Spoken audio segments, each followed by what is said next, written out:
Sem dúvidas, o herói da Sakura conseguiu fazer o que era desejado até o final, tornando essa desde a pior como da melhor rota. Haruardo Domodomo, meu querido e minha querida Kohai, sejam todos muito bem-vindos a mais um vídeo, onde hoje bora falar sobre Fate Heaven's Feel 3. Finalmente estamos na conclusão, onde irei falar minha impressão em torno do que eu achei, de como foi, o que eu gostei. Afinal, vamos ser honestos, foi uma rota formosa, foi a rota mais dark da franquia Fate, e eu acho que diante disso, a gente deveria ver a felicidade da Sakura. Ela era a heroína principal, então você não poderia ver algo como, o Emiya vai manter a Saber viva, ele vai ficar com a Rain, vai trair a Sakura com a Rain. Não ia dar certo, não ia rolar, não é mesmo, gente? Porque a heroína era a Sakura. Como teve a rota Saber, teve a rota Rain, essa era a rota da Sakura. Então a gente tinha que lidar com isso e tinha que engolir certas circunstâncias.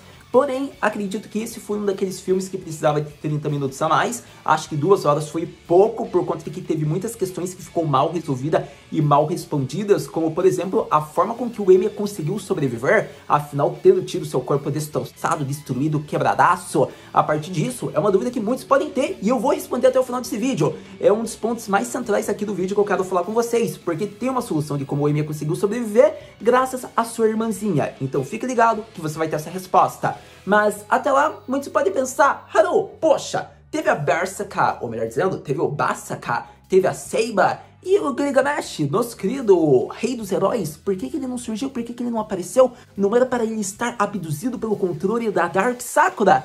Então, tem respostas para isso, porém é atrelado ao Kotomine querer, que é um dos pontos centrais do vídeo, e do porquê ele que fez a origem da Dark Sakura. Então fique ligado que até o final desse vídeo eu vou dizer parte por parte, cenas de destaque, soluções que devem ser respondidas para perguntas que você pode ter tido após o final desse filme, além de querer ver sua opinião nos comentários sobre o que você achou de Fate Heaven's Feel 3 como o total da trilogia. Então conto com seu comentário, conto com seu compartilhamento, conto com seu like, porque vai ajudar o engajamento. Se esse é o primeiro vídeo no canal, seja muito bem-vindo, se inscreva que isso vai me deixar muito contente e alegre, venha fazer parte do bando tropa do Haru Senpai, ou venha ser um servo de Haru Senpai. Para todo caso, bora falar sobre Fate Heaven's Feel 3 e sua conclusão, a Rota Sakura, uma rota que tem falhas, porém é praticamente perfeita. Começando da melhor maneira, antes de falarmos do ponto principal, que é o motivo do qual o Emi conseguiu sobreviver, vamos logo para o fator Kotomine e Gilgamesh. Afinal, muitos podem pensar, Haru, como assim o Gilgamesh não surgiu nesse filme? Eu tô chateado, eu esperava que ele iria aparecer na sua grande versão Alter.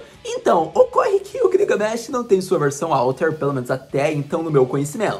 Mas, para todo caso, há um motivo do porquê ele não foi submisso, porque ele não foi corrompido pela Sakura. E isso se atrela um pouco aos acontecimentos de Fate Zero, isso deve-se dizer. Para todo caso, não é algo tão grave, mas é algo que a gente pode usar como conhecimento para conversar aqui com vocês. Eu quero que vocês se recordem que após os incidentes que ocorreu no final de Fate Zero, a gente vê, né, que o Gilgamesh conseguiu ficar revestido de certa maneira do Santo Grau, até porque a gente viu que um pedido foi atendido, e esse pedido era do Kotomine, porque Kotomine foi corrompido por completo pelo Santo Grau no incidente desastre que ocorreu. A partir desse momento, Kotomine foi morto, como Sakura diz nesse filme. Ele já havia morrido há 10 anos atrás, porém, o seu ódio, o seu desejo, fez com que o Santo Grau atendesse, e assim ele conseguiu sobreviver. A partir desse momento, Gilgamesh não foi corrompido pelo Grau, mas quem foi nosso querido Kotomine, que era seu mestre. A partir desse momento, podemos até ter por, digamos, resposta que o contrato que eles tinham feito fez com que Gilgamesh conseguisse um imunizante, onde ele conseguiu sobreviver. Pelo menos é uma visão minha, pode ser superficial, pode ser um pouco completa,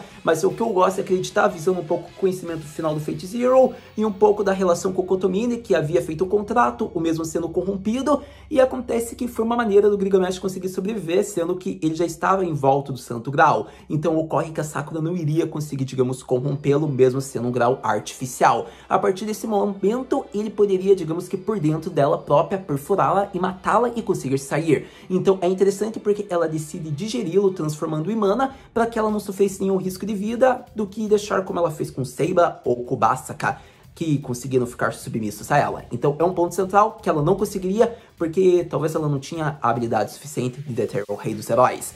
Então é interessante porque a gente vê que Gilgamesh-sama, mesmo não estando presente, ele mostra seu legado. É interessante que um dos pontos altos que eu já devo elogiar, antes que eu esqueça, que foi mostrado, digamos que, uma mini cena dele em volta de sombras, quando o Kotomini faz sua introdução, digamos que desde o início. A gente vê que é apresentado o Santo Grau, é apresentado os servos, a gente vê que conforme as falas do Kotomini são mostradas no início do filme e vai andando, subindo degrau por degrau, a gente vai vendo sequências prequelas, digamos que dos outros Fates Heaven's Feel, da parte 1, da parte 2. É interessante porque mostra tudo que ocorreu, ou ao menos as cenas mais relevantes, seja em torno de Gilgamesh e Sakura, seja em volta dos servos e a premissa da história, ou até mesmo do final, né, digamos que uma das cenas mais marcantes do Emiya tentando salvar a Sakura. Então é interessante porque é mostrado daí até o momento que a Dark Sakura nasce através das sombras, enquanto o Kotomini quer o foco introduzindo suas falas, dizeres e seus pensamentos. Então é um dos momentos mais legais que eu devo elogiar do filme. Mas, para todo caso, acredito que com essa resposta você já tem um pouco uma base, pelo menos na minha opinião. Se você tiver uma opinião mais completa sobre isso, você pode colocar nos comentários. É uma maneira de me ajudar como te ajudar. Então espero que você ajude eu a ter mais conhecimento sobre essa parte, essa questão do Gilgamesh,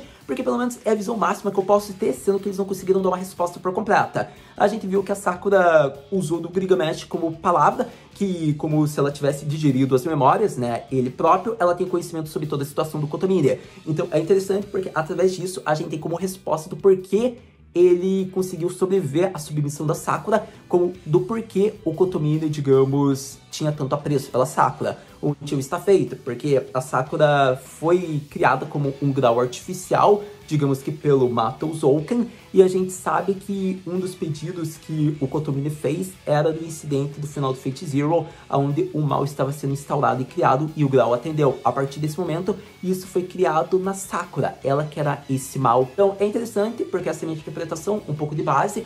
Não é à toa que a gente vê que a Sakura tinha ciência de tudo isso, ao modo que ela conseguiu despedaçar o coração do Kotomini. E muitos pensam, poxa, mas como assim?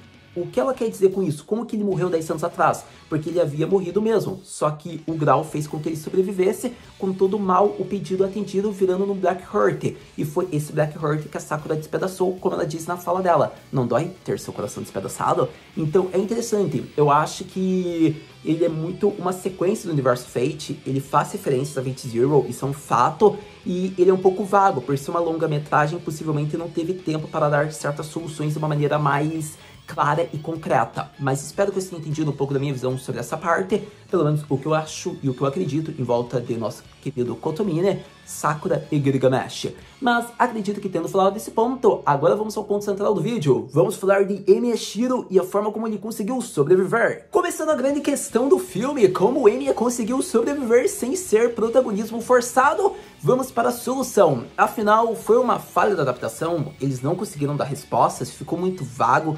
superficial. Me desculpa, amam Football, mas isso foi uma falha na forma como eles adaptaram. Eles poderiam ter colocado alguns minutos a mais, já que era uma longa-metragem, ainda mais por ser conclusão de filme, e fica como praticamente um furo, fica muito esquecível, digamos que não tem resposta, então isso já é uma falha. Por exemplo, você não poderia dar 10 para esse filme, por conta de que eles não conseguem responder certas questões que eram importantes para o enredo, de como Emiya sobreviveu. Então, a grande questão é que a Rain diz, o corpo dele foi destruído. Esse é o primeiro ponto. Aquele corpo que o Emiya tinha, digamos que estava perfurado por lâminas, com o braço do Achan foi destruído, ele atingiu o máximo que ele poderia com aquele corpo.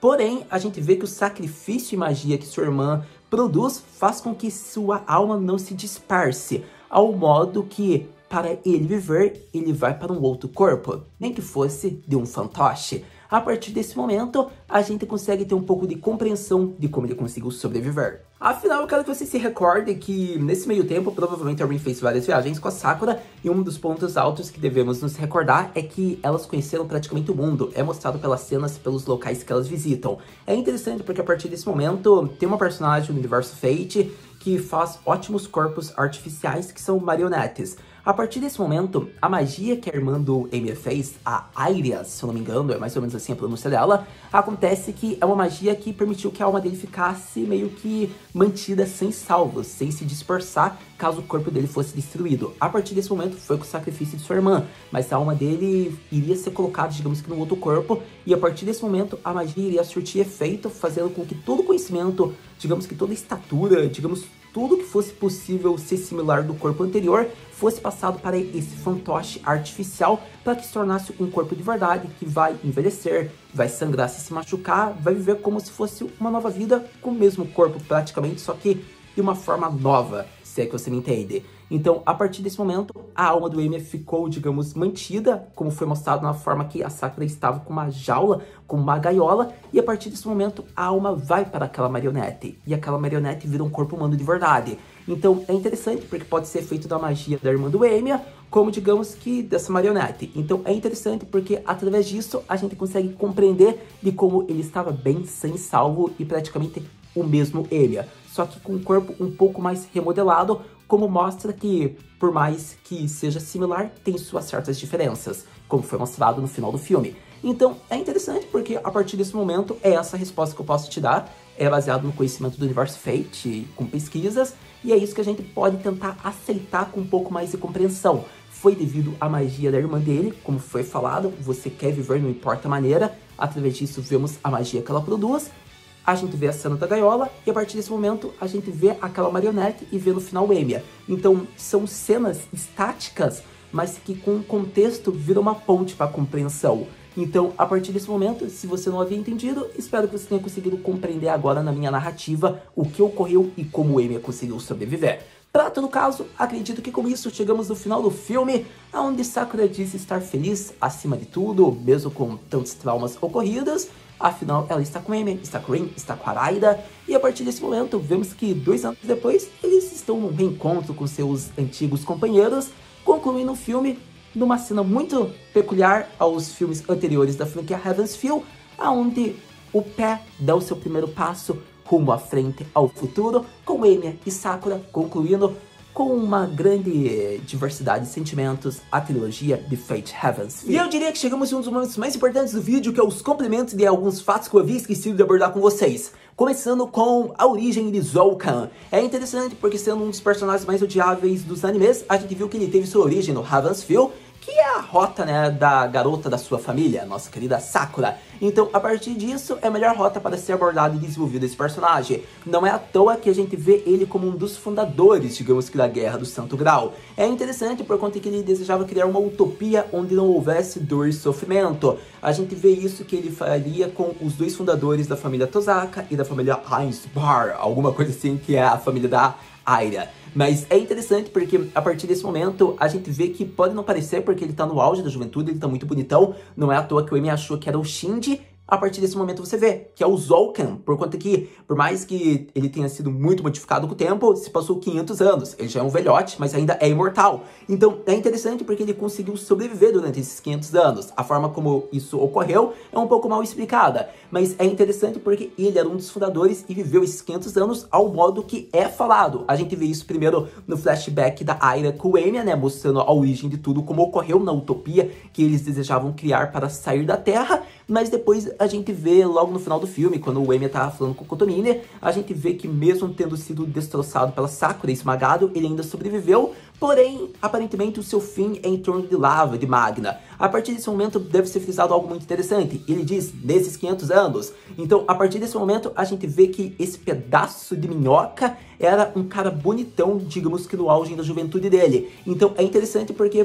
fica meio que um furo mal explicado, mas sim, era o Zoukan, ele sobreviveu todo esse tempo, e a gente viu ainda os seus dizeres, os seus pensamentos finais em volta ali do filme sobre toda a situação e o que ele pensava. Mas, para todo caso, é interessante esse ponto, por conta que a gente viu o seu intuito na maior parte aqui do filme, que ele queria utilizar-se da Sakura, né, para ser o receptáculo, para ser a mestra, para ser o Angria Mayu, me desculpe a pronúncia, mas ele queria transformá-la no 8º servo da Guerra do Santo Grau. É interessante porque assim você consegue compreender porque a Sakura não tinha mais tanto controle sobre o corpo dela, e em alguns momentos ela virava, digamos que uma assassin, praticamente, virava uma garotinha psicótica, mas é por conta que ela já estava perdendo o controle do corpo dela. Então é interessante porque tudo isso combina, né, no momento que o Amy está pensando se ele iria dar a vida dele, né, pra acabar ali com o objetivo, com o Santo Grau, pra que salvasse a Sakura. Então é interessante porque a narrativa fica um pouco confusa, mas eu tento compreender um pouco aqui com vocês.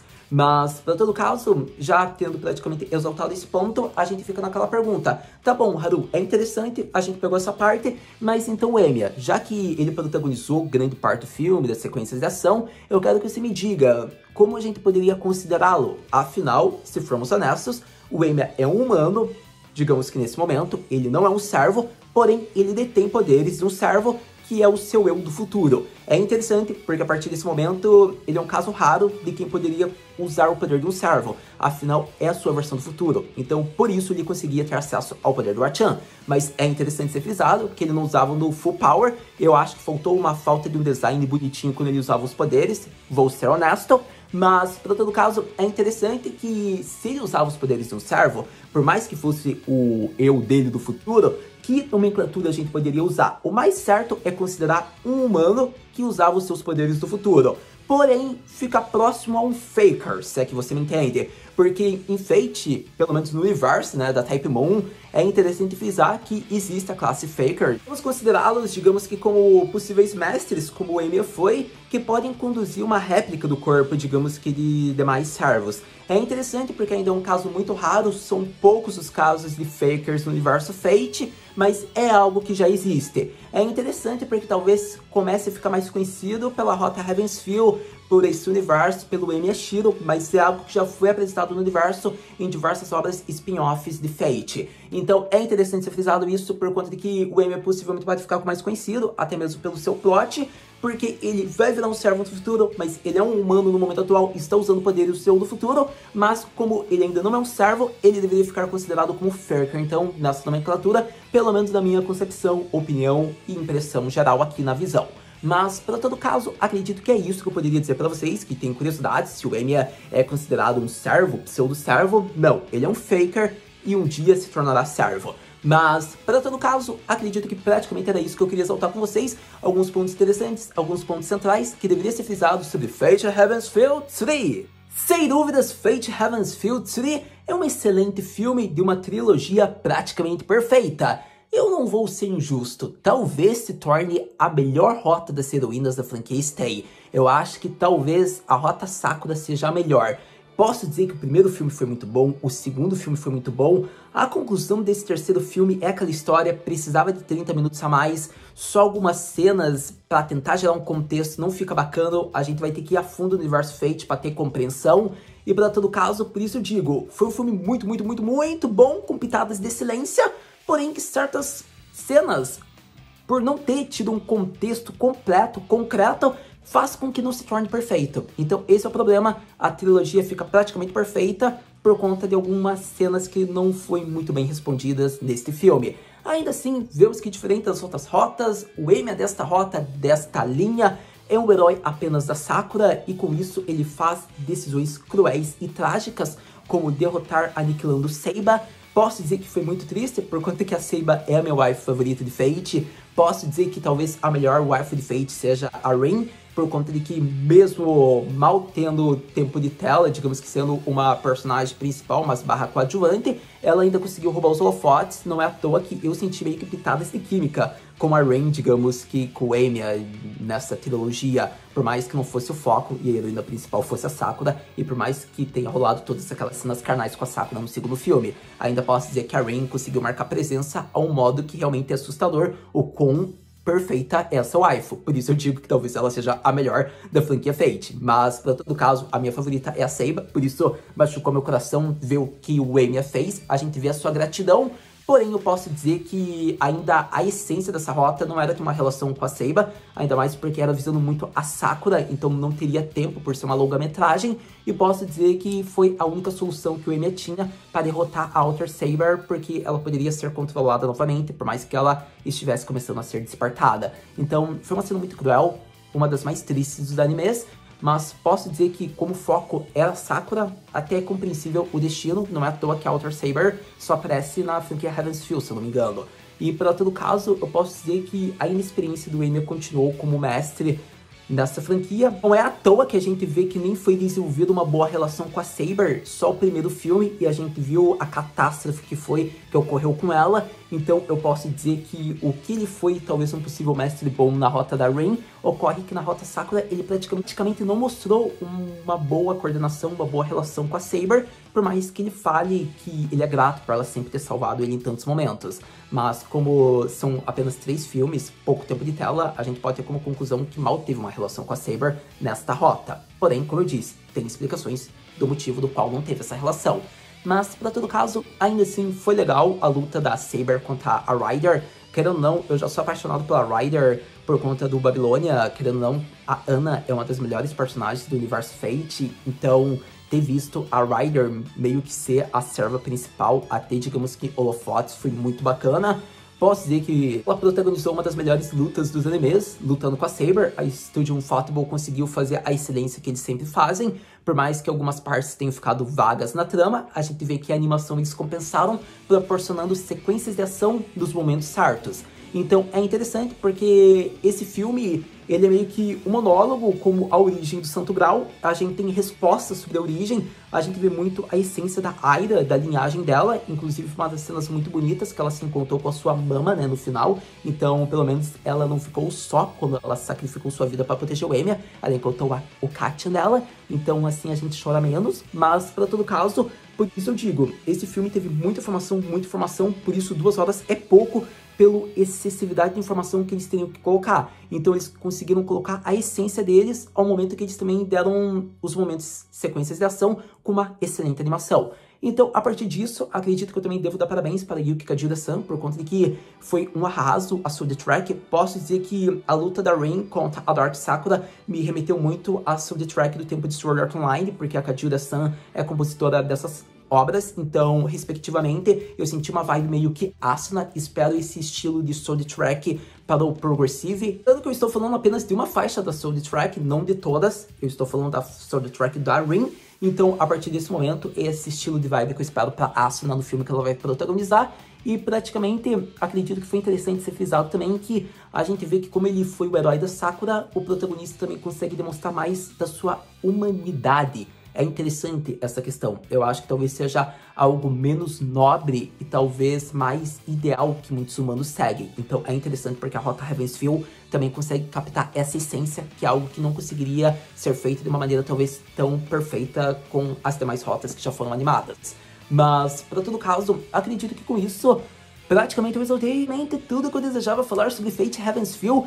Querendo ou não, é um filmão, é excelente, tem umas picuinhas, umas mínimas falhas, mas ainda assim continua com praticamente excelente a trilogia completa, uma das melhores rotas, e praticamente com isso é expectativa criada, porque a gente fica pensando, o que o estúdio Ufotable pode animar a partir de agora, meu querido Haru-senpai? Acredito que as alternativas são a Fate Tsukihime e também a Fate Remake Saber Root, que praticamente seria o remake da primeira rota de Fate, né? Só que visando a Saber dessa vez. Até porque a Ufotable nunca animou essa rota, porque foi feito por outro estúdio há anos atrás, praticamente logo irá fazer quase 20 anos. Então, talvez quando der 20 anos da rota Saber, pode ser que a Ufotable anuncie o remake. Pelo menos a gente cruza os dedos para que isso ocorra, não é mesmo? Mas até lá, a expectativa colocada são os principais projetos que Fate pode animar. Isso que a gente pode ter como noção, por conta de que são as principais noções que o estúdio Ufotable pode querer animar do universo Fate.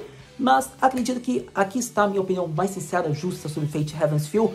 É um ótimo filme, querendo ou não, é uma trilogia perfeita. Eu acho que para quem tá começando Fate, é muito de boa começar, digamos que com Zero e com Heavensfield, porque já vai ter uma noção, vai ter, digamos que, praticamente cerca de 8 horas de filme, só que são apenas 3 filmes, então praticamente você mata isso em um dia, se você for ter noção. E eu acho que se você tem facilidade de comprar o Blu-ray, compra, porque a Ufotable merece. Digamos que é uma forma de você ajudar oficialmente adquirindo o produto oficial, porque Heavensfield é uma trilogia praticamente perfeita e que merece reconhecimento, tendo, digamos, formas de você querer ajudar na produção, comprando o Blu-ray, que foi lançado recentemente, há cerca de 2 dias atrás. Não é à toa que estamos aqui falando, tendo tido acesso a isso, por conta de que a animação que foi protagonizada nas cenas de ação, o enredo, a origem de Santo Grau, foi de uma maneira muito bem feita, de certa maneira estabelecida, e algumas dúvidas a gente estudou no universo Fate para vir aqui conversar. Então, para todo caso, é isso que eu tinha para falar. Muito obrigado por ter visto esse vídeo até agora. A gente se vê no próximo vídeo de Fate Matana.